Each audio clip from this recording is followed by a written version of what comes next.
New Mind itu apa sih? Pertanyaan ini muncul kebanyakan dari sahabat yang baru bergabung dengan channel Bossman. Istilah New Mind aslinya hanya pembeda dari cara berpikir pejabat pemerintahan yang berkuasa dan politikus yang selama ini memainkan perannya di kancah nasional dalam 15 tahun terakhir. Orba sudahlah, dilupakan. Jangan pernah beri peluang Orba bangkit lagi. Itu usang. Pemikiran reformasi 1998 ternyata juga tidak membuat bangsa Indonesia menjadi negara superpower dalam 20 tahun ini. Dan politik parlementer saat ini hanya membuat politikus serta penguasa serta oligarki yang bermain yang menjadi kaya dan menjadi makmur. Rakyat kebetulan pinter muterin ekonomi di bawah. Ya, faktanya dari dulu rakyat memang autopilot. Semua ini tidak akan pernah membuat Indonesia berdaulat penuh. Tidak akan bisa membuat Indonesia menjadi negara superpower mengendalikan dunia. Tidak akan. Karena itulah berpikirnya politikus dan pejabatnya hanya membuat rakyat sekedar menyambung hidup, ada makanan di piring rakyat. Beda dengan New Mind. New Mind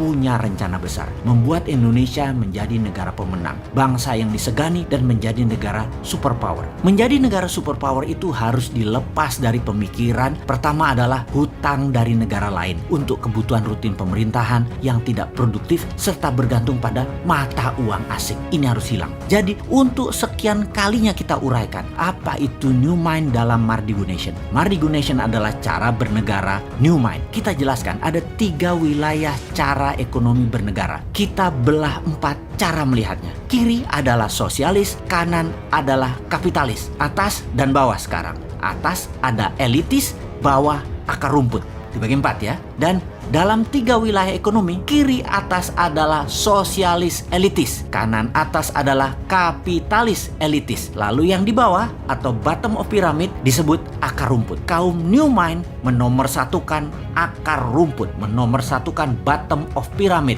menomorsatukan buruh, menomorsatukan pebisnis UKM, menomorsatukan petani dan nelayan. Problem akar rumput yang paling mendasar adalah tidak melek keuangan dari accounting system, finance hingga payment system, pembiayaan dan peminjaman. Financial literacy-nya harus ditingkatkan, kesadaran kemakmurannya harus di-upgrade. New Mind itu melihat BUMN itu sebagai threat atau ancaman. Karena itulah BUMN kaum sosialis elitis. Karena kebijakan BUMN sering menekan UKM dan malah berkompetisi dengan UKM. Harusnya BUMN itu berkompetisi dengan korporasi besar asing dan pendapatnya harusnya terbanyak dalam mata uang asing terutama dolar. Itu harusnya BUMN banyak dapat dolar. Namun faktanya BUMN malah jago impor alias bukan pahlawan devisa. Penghasilannya rupiah dan memakan pasar UKM. Namun secara politik BUMN bisa dijadikan para penguasa sebagai cash mesin dalam tanda petik oleh penguasa dan alat tekan oposisi. Pemiskinan orang atau pengayaan kelompok tertentu bisa diatur demikian. Jadi ketika New Mind mendapatkan kepercayaan rakyat, BUMN dari 800 tinggal 20 kali. Yang kedua, terlihat New Mind itu anti oligarki atau kapitalis elitis kanan atas. Benar, saat ini sejak Orde Baru hingga sekarang oligarki berkuasa penuh. Bahkan pembiayaan seperti bank, uangnya terbanyak ke mereka. Untuk kaum kapitalis elitis, untuk para oligarki, dananya diambil dari akar rumput. Uangnya buat elitis, buat kanan atas, juga buat kiri atas. Sementara akar rumput kalau meminjam bunganya besar, harus ada jaminan. Jaminannya bisa 2 kali lipat dari nilai pinjaman.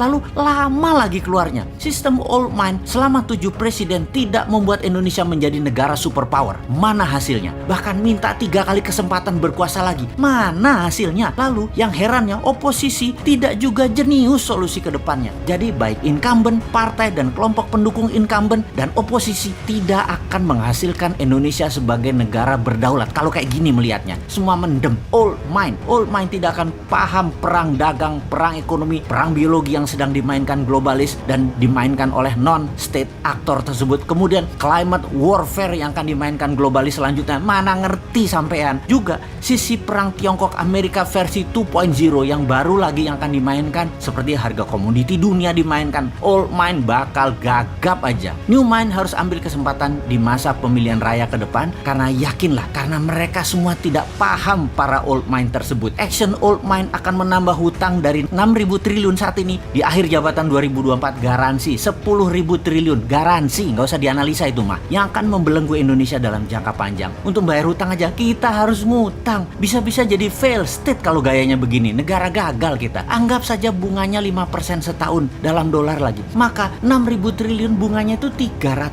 triliun setahun. Bayangkan, bunganya aja sudah 20% APBN. Lalu pokoknya bagaimana membayarnya, wahai menteri terbaik di dunia versi negara peminjam hutangan? Jawab dong. Lalu apa yang terjadi kalau rupiah melemah 5% setahun? Itu nggak ngejar lo bayar hutangnya. Jadi sebagai pemerakarsa New Mind, Mardi Gunasion seorang bosman fokus di dua hal sebagai bukti New Mind bukan teori. Pertama, pembiayaan UKM melalui urun dana, di mana Santara adalah perusahaan bosman yang akan membuktikan bahwa kekuatan akar rumput lah yang bisa membuat Indonesia berdaulat. Kemudian sistem pembayaran menggunakan platform dinaran, di mana rupiahnya anti inflasi dengan underlying emas, dan emasnya bisa diberikan atau dipindahkan sesama akun dinaran. Ini sistem pembayaran yang menarik, ini alat tukar yang menarik. Semua ini adalah bagian dari kontribusi New Mind terhadap sistem ekonomi agar membuat Indonesia berdaulat. Bayangkan, ketika New Mind berkuasa, sistem dinaran akan diambil alih oleh pemerintah, masuk ke dalam sistem. 100% diambil pemerintah dan milik pemerintah. Lalu rupiah dicetak 6.000 triliun dengan jaminan emas yang masih di gunung yang akan diproduksi dalam 10 tahun ke depan. Gunung-gunung milik negara, milik rakyat. Asetnya dibuat bahan baku dari tabungan metal, penjamin terbitnya uang cetakan tadi. Kedaulatan Indonesia akan menjadi meningkat 2 kali lipat hanya dalam 1 tahun. Jadi dinaran dan Santara adalah contoh atau etalase dari konsep New Mind untuk menjalankan ekonomi bernegaranya. Semoga diterima masyarakat dan para sahabat semua kaum akar rumput. Anda menerima dua sistem ini. Kita segera batasi elitis. Kita utamakan ekonomi akar rumput.